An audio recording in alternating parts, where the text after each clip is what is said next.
चल भाई गाड़ी वाली ले अहींयाથી આ નેશનલ હાઈવે 4 છે એની 4 આવી રીતે ના આવવા દેવાય વાળી અહીંયાથી ગાડી તમે જુઓ તો ખરા બાળકોના રમકડા હોય એવી રીતે લઈને આવે જુઓ આ એકને વાયડો તો આ બીજો આવ્યો જો ચાલ ચાલ કેટલી ભયંકર સ્થિતિ એ સાવ આમ હોય કઈ હવે આ વાળવામાં કોકને અડાડી દેશે સટા સટી બોલાવશે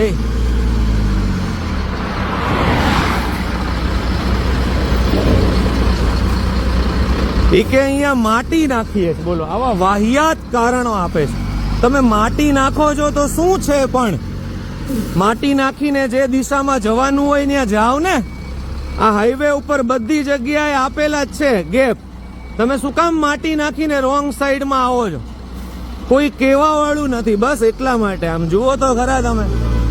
ભયંકર સ્થિતિ ભયંકર આમ જુઓ કેવા ટ્રક અને કેવી કેવી કાર આવે છે એમાં આ રોંગ સાઈડમાં આવે જો તો ખરા ગજબ છે બસ સાવ એટલે સાવ આ દેશની અંદરથી યુવાનો ભાગી જાય છે ને વિદેશમાં એનું કારણ જ આ છે આ ઠોક મારીને આવના કારણે આ દેશની પથારી ભરી ગઈ છે એ દિશામાં જવાનું હોય હા બધી જગ્યાએ ગેપ આપેલા છે ગાડી પ્રેમથી પાછી વાળી લો ચાલો ગાડી અહીંયાથી ઘુમાવી લો અને ગાડી પાછી વાળી લો નહીતર હું આ વિડીયો ઓથોરિટીમાં આપી દઈશ તમારે દંડ આવશે અને ગાડી તમારી જમા થઈ જશે માટી બાટી બધું સાઈડમાં રહી જશે વાળી લો ચાલો કોઈ ચર્ચા ના હોય આ નેશનલ હાઈવે 4 છે એની 4 છે ને તમને ખબર છે ને તમે માટી ક્યાં નાખો છો ચાલો વાળી લો ટેમ્પો પાછો ને અહીંયાથી હું વાહન ઉભા રાખું છું ટેમ્પો પાછો વાળી લો ચાલો ચાલો ફટાફટ ગાડી પાછી વાળી લો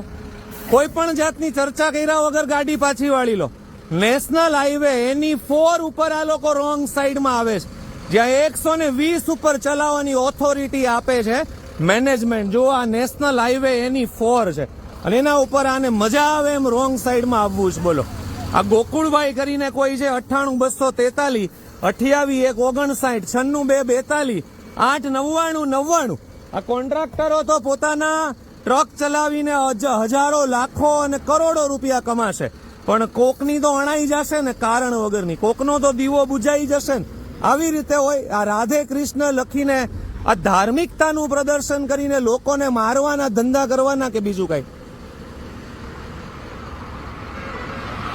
હજી એને સાઈડમાં ઊભી રાખીશ એની પૂરી ગણતરી છે કે હજી એ આ ભાઈ વ્યા જાય ને એટલે પછી આપણે શાંતિથી રોંગ સાઈડમાં જવું છે જો એ નીચે ઉતરીને આવે છે હવે જોઈએ શું ચર્ચા અને વાર્તા એને કરવી છે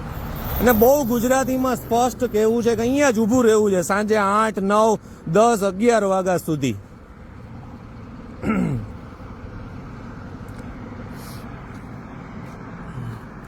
બોલો શું કહેવાનું થાય છે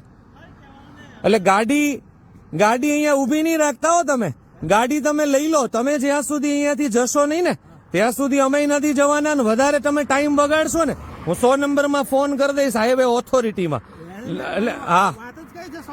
હા અરે તો તમે ગાડી ચલાવો અહીંયાથી હું તમારી પાછળ આવું છું આગળનો જે ગેપ આવે ને હા જાઓ ચાલો ગાડી અહીંયા ઊભી રાખીને શું સાબિત કરવા માંગો છો તમે